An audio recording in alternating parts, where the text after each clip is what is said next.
Alhamdulillah wassalatu wassalamu ala Rasulillah sayyidil Mustafa Muhammadin sallallahu alaihi wasallam. Walhamdulillah wa kafa. Nashhadu an la ilaha illallah wa nashhadu anna Muhammadan abduhu wa rasuluh alladhi la nabiyya ba'dah al-mab'utsu rahmatan lil alamin. Ma'asyiral muslimin wa zumratut tullab wa talibat rahimakumullah. Hadirin dan jamaah para santriwan santriwati yang dimuliakan oleh Allah Subhanahu wa taala. Syukran ala hudurikum jami'an fi hadhihi al-masa. Terima kasih atas kehadiran Anda semua pada sore hari yang baik dan indah. Alhamdulillah, shallaina fil jamaah. Alhamdulillah kita barusan saja menunaikan satu kebutuhan kita kepada Allah, yaitu salat asar berjamaah. Alhamdulillah rabbil alamin. Izinkan saya untuk menyampaikan satu hadis Nabi Muhammad SAW di kesempatan sore hari ini. Rasulullah SAW beliau bersabda, "Al-birru husnul khuluqi." Al-birru husnul khuluqi. Ya.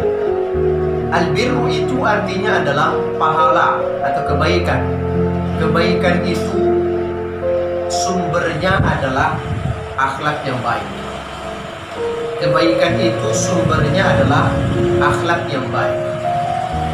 Wal ismu, sedangkan dosa ataupun keburukan itu mahaka fi nafsika, apa yang di dalam hatimu atau dalam jiwamu menggelisahkan.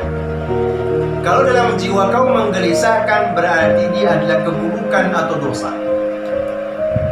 Wa karita an yattali'a alaihi nas, kemudian kamu benci atau tidak suka kalau ada orang yang lain yang mengetahui perbuatan kamu itu. Hadirin, antara kebaikan dengan keburukan tentu tidak akan pernah ada kebaikan tanpa disebut ada keburukan, dan tidak ada juga keburukan tanpa ada kebaikan. Ini paket. Maka setiap kita ini potensial untuk bisa menseleksi yang baik itu adalah baik, yang buruk itu adalah buruk. Kita bisa tahu apakah yang kita lakukan ini adalah pahala. Kita juga bisa tahu bahwa yang kita lakukan ini adalah dosa atau tidak.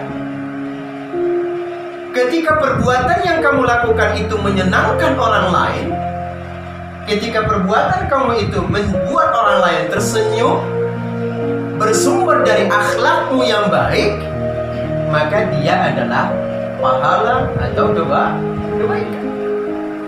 Maka disebut al-birru husnul khuluq. Kebaikan atau pahala itu adalah bersumber dari akhlak kita yang baik.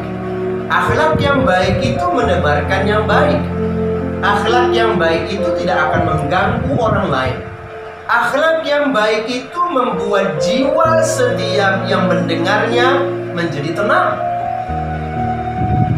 Maka setiap perbuatan yang membawa ketenangan dalam jiwa kita, setiap kebaikan yang membawa kedamaian dalam hati kita, ini adalah kebaikan dan pahala.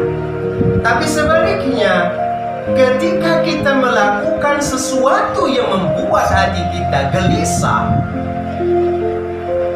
membuat jiwa kita ini merasa tidak tenang ketika akan melakukan itu, maka itu adalah dosa. Ya. Misal, ketika suatu hari Hafid misalnya, atau Rifki misalnya, kamu ingin pergi ke suatu tempat untuk melakukan sesuatu. Ketika hati kamu merasa tenang untuk pergi, nyaman, damai rasanya, dan di sana justru akan mendamaikan banyak orang, atau satu aja di dalam jiwa kamu ada ketenangan yang kamu temui ketika akan pergi, maka itu adalah pahala. Teman-teman, kita atau Anda semuanya, para santri semuanya, Anda harus bisa membedakan antara kebahagiaan dengan ketenangan. Tidak sama.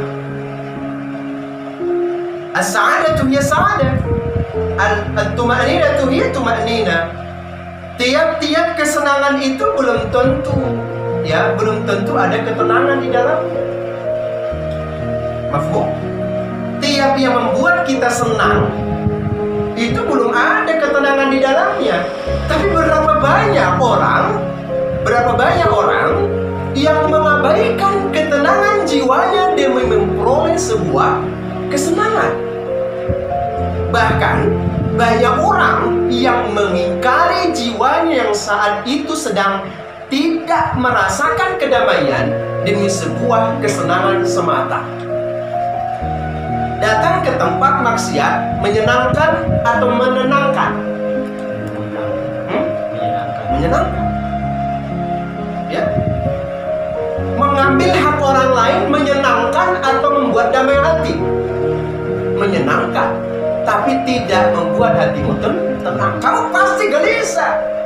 Misalnya ketika kamu mau terlambat sholat, gelisah nggak hati kamu? Kalau gelisah, berarti sedang melalaikan dan dosa.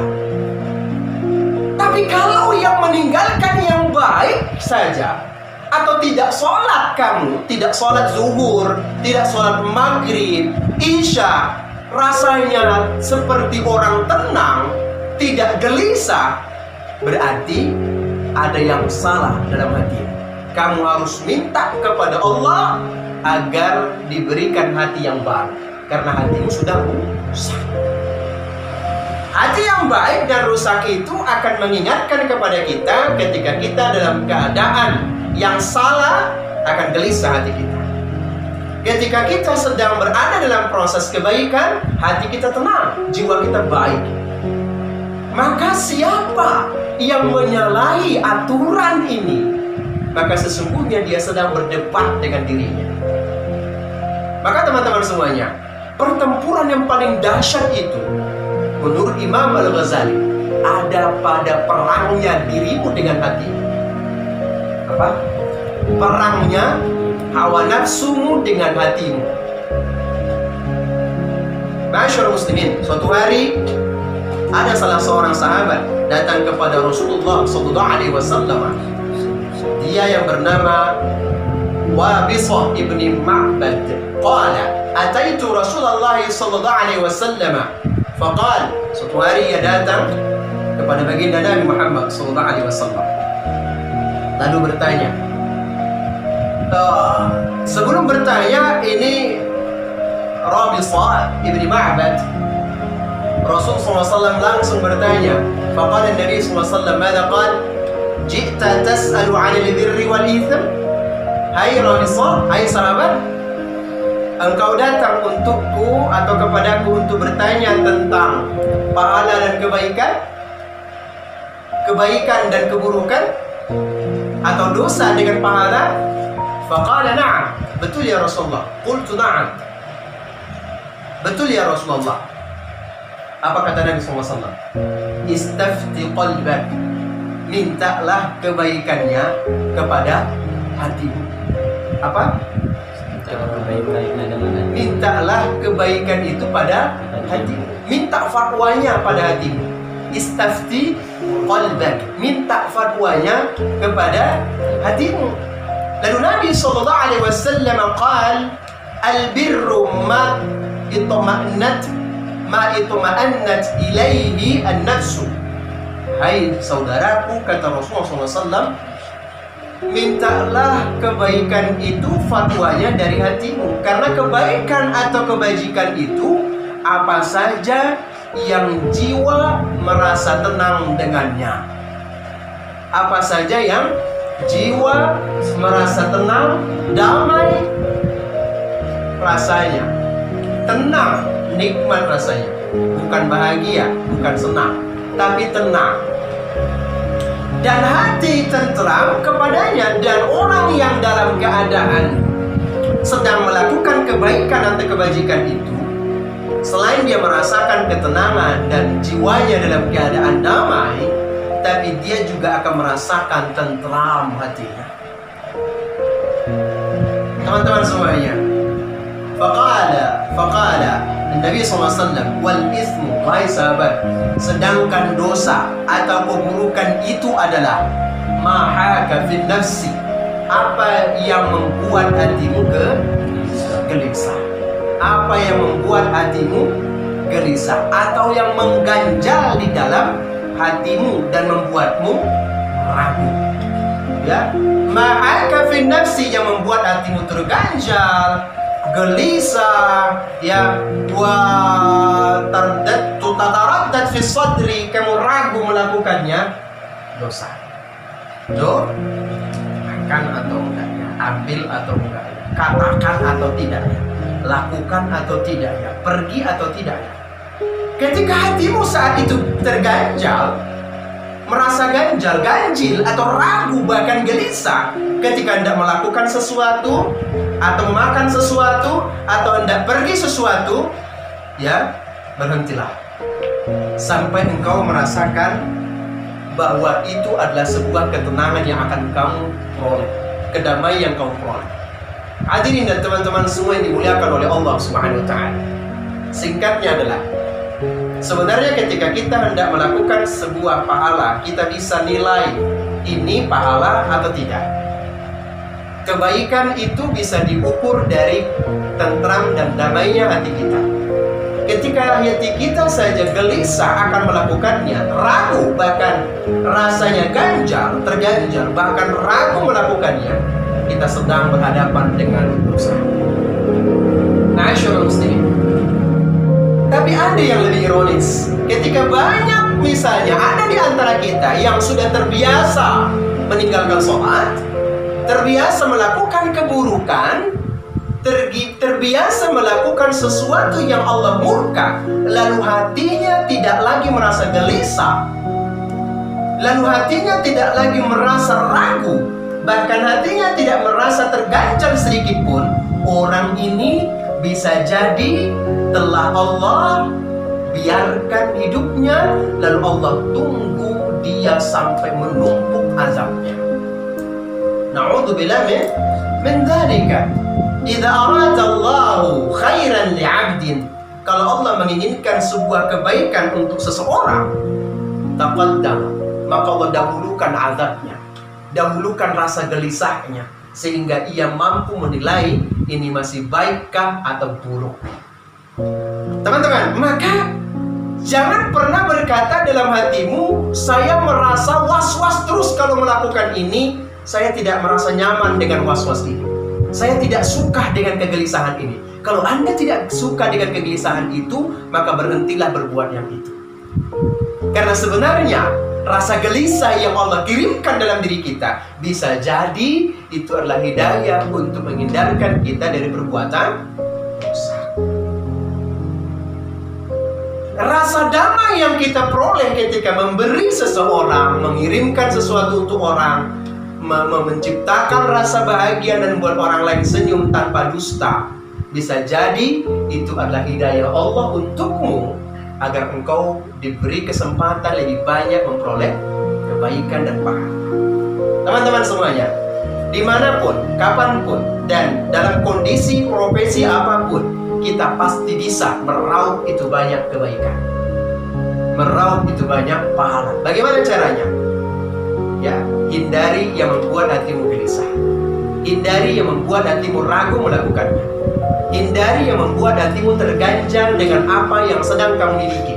Misal, ketika ada uang yang masuk ke dalam sakumu misalnya, atau rekening, kamu tak merasa itu milikinya, tak merasa menjadikan itu hakmu.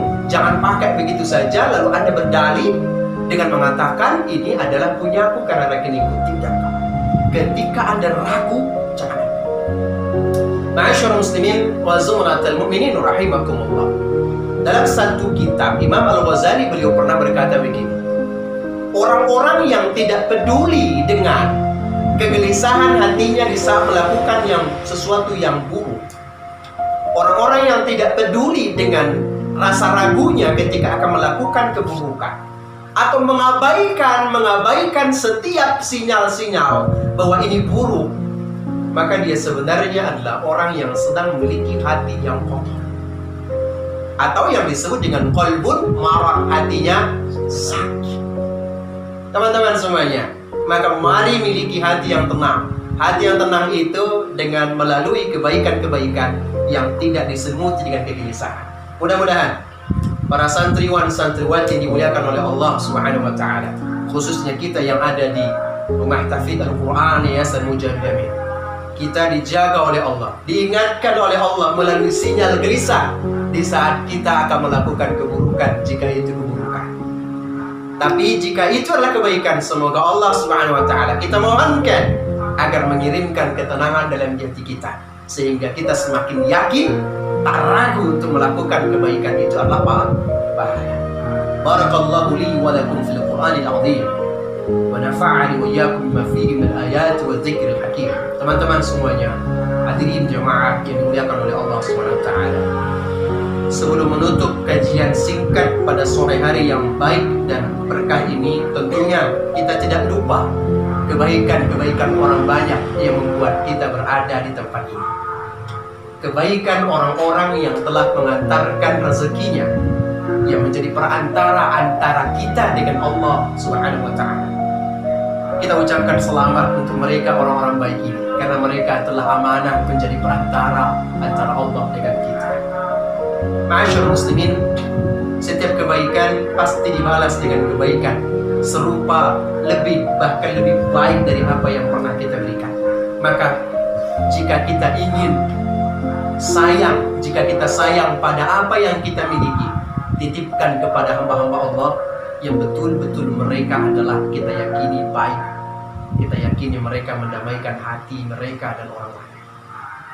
Kita doakan orang tua kita, Bapak Brigjen Rudi, mudah-mudahan beliau dimuliakan oleh Allah, dijaga kesehatannya dalam beraktivitas serta keluarganya. Kita doakan juga para orang tua kita, Bapak Dr. Esfandari Abdullah dan istri Ibu Loli Amalia dan Ibu Mira, serta Pak Eki Saputra, orang-orang baik yang ada di sekitar mereka, para ibunda dan Ibu Titi Zamri. Begitu juga kita doakan wabil khusus kepada warga atau guru-guru kita, Dr. Mukhlis Siddiqi dan siapapun yang hanya mengajarkan kita sekali atau lebih. Mudah-mudahan mereka semua dijaga, dimuliakan, diampuni dosa dan kekhilafan mereka sebagai rasa syukur kita kepada Allah Subhanahu wa taala. Wabil khusus banyak orang-orang baik yang ada di sekitar kiri kanan kita, yang nyaris mungkin kita tidak ingat, mereka sedang memikirkan kita juga. Bapak Ruli Amirullah, ya. Kemudian Ibu Neva dan suami Bapak Sulaiman, dan tentu saja orang-orang baik yang kita tidak sebutkan satu persatu. Mudah-mudahan ya Allah muliakan mereka semuanya, istiqomahkan mereka, wafatkan mereka dalam keadaan baik ya Allah, wafatkan mereka dalam keadaan tenang ya Allah, tenang damai hatinya karena menjemput kebaikan dan ridha. Doain khusus kita semua, semoga Allah mengizinkan untuk kita semuanya untuk melakukan kebaikan-kebaikan yang sama atau yang lebih baik seperti orang-orang baik ini yang melakukan kepada kita. Kita doakan mereka semuanya ala hadhihi niyyah as-salihah wa li hadratin nabiyil mustafa Muhammad sallallahu alaihi wasallam. Al-Fatihah. A'udzu bisyaitonir rajim. Bismillahirrahmanirrahim. Alhamdulillahi rabbil alamin. Ar-rahmanir rahim. Maliki yaumiddin. Iyyaka na'budu wa iyyaka nasta'in. Ihdinas siratal mustaqim. Siratal ladzina an'amta 'alaihim ghairil maghdubi 'alaihim waladdallin. أعوذ بالشيطان الرجيم بسم الله الرحمن الرحيم اللهم صل وسلم على سيدنا محمد وعلى آل سيدنا محمد وسلم رضي الله تبارك وتعالى عن ساداتنا أصحاب سيدنا رسول الله أجمعين اللهم ربنا اغفر لنا يا الله ولوالدينا وارحمهما كما ربيانا صغارا يا الله يا Tuhan kami, jadikan kami menjadi hamba-hamba yang paling bersyukur di hadapan-Mu ya Allah. Bimbing dan ingatkan kami selalu dengan petunjuk-Mu agar kami selalu melakukan sesuatu yang menenangkan kami, menenangkan orang banyak, membahagiakan orang yang banyak. Jadikan kami kelak ya Allah para santri-santri kami dimanapun mereka yang ikhlas berjuang, yang jujur hatinya ya Allah, muliakan mereka. Jadikan setiap hati mereka yang mulia itu menjadi wujud suksesnya mereka di masa depan. Ya Allah ya Tuhan kami tidak akan mungkin seperti ini dalam keadaan memiliki memperoleh keilmuan, memiliki orang-orang baik di kiri dan kanan kami, ya Allah, melainkan karena Engkau utus hamba-hambamu, perantaramu ya Allah kepada kami, orang-orang yang baik di sekitar kami. Ya Allah, terlalu banyak orang-orang yang baik yang ada di sekitar kami yang tak mungkin kami akan sebutkan satu persatu. Tapi ya Allah, Engkau maha tahu isi hati kami. Ya Rabb, muliakan mereka semua ya Allah. Muliakan ya Allah mereka semua ya Allah. Jadikan jalan mereka jalan yang lurus menuju-Mu ya Allah. Ketika mereka sedang melakukan sebuah kesalahan, ya Allah, gelisahkan hati mereka untuk Engkau jadikan itu petunjuk agar mereka kembali kepada jalan shiratal mustaqim. Ya Allah, ya Tuhan kami, muliakan ya Allah keluarga dan orang tua kami, Dr. Isfandiyah Abdullah dan istrinya. Muliakan pula ya Allah ibunda kami, keluarga kami, Ibu Doli Amalia dan Ibu Mira. Ya Allah, muliakan mereka. Ya Allah, begitu pula hamba-Mu dan perantara-Mu yang baik kepada kami, Ibu Titi Zamri, anaknya Eki Saputra, kemudian ya Allah anaknya Bapak Isfandiyah Masruli Amirullah. Ya Rabb, muliakan mereka semua ya Allah. Jangan biarkan mereka ya Allah tergelisahi hatinya akibat ketidakdamaian hatinya dalam kebaikan. Ya Rabb, muliakan mereka. Berikan mereka nikmat yang berlimpah ya Allah. Begitu pula ya Allah keluarganya Dr. Yuni ya Allah, Dr. Yuni Soloso ya Allah, mudahkan, muliakan mereka, serta suaminya Bapak Syafril, Bapak Yaniman, keluarga dan mereka ya Allah, seluruh keluarganya Bapak Tony Kuncoro ya Allah. Ya Rabb, muliakan mereka semua ya Allah. Jangan biarkan mereka dalam keadaan kesulitan tanpa Engkau berikan bimbingan-Mu ya Allah. Begitupun ya Allah Ibunda, Ibu Genefa atau Neva dan Bapak Sulaiman, muliakan perjalanan hidup mereka ya Allah, dimanapun mereka. Begitupun Bapak Syafi'i dan Ibu Alima, dan serta Ibu Eva dan suaminya, serta keluarganya, serta orang-orang baik ya Allah yang tentu masih banyak sekali yang ada dalam hati kami. Tapi ya Rabb, agungkan, muliakan mereka ya Allah. Sebut nama mereka ya Allah, undang mereka di dalam undangan yang terbaik kelak di surga. Rabbana ya Allah, ampuni dosa mereka. Jadikan kekhilafan mereka ya Allah menjadi kekhilafan yang terampuni, terdelet setiap dosa-dosa dan keburukan mereka. Wafatkan mereka dan kami semua dalam keadaan husnul khatimah ya Allah. Rabbana ya Allah, atina fid dunya hasanah wa fil akhirati hasanah wa qina adzabannar. Wa sallallahu ala sayyidina Muhammadin wa ala alihi wa sahbihi wa sallam. Walhamdulillahi rabbil alamin. أقول قولي هذا وأستغفر الله لي ولكم. نختتم بقراءة الحمد لله رب العالمين. كفارة المجلس سبحانك اللهم وبحمدك أشهد أن لا إله إلا أنت أستغفرك وأتوب إليك. السلام عليكم ورحمة الله وبركاته. Waalaikumsalam warahmatullahi wabarakatuh.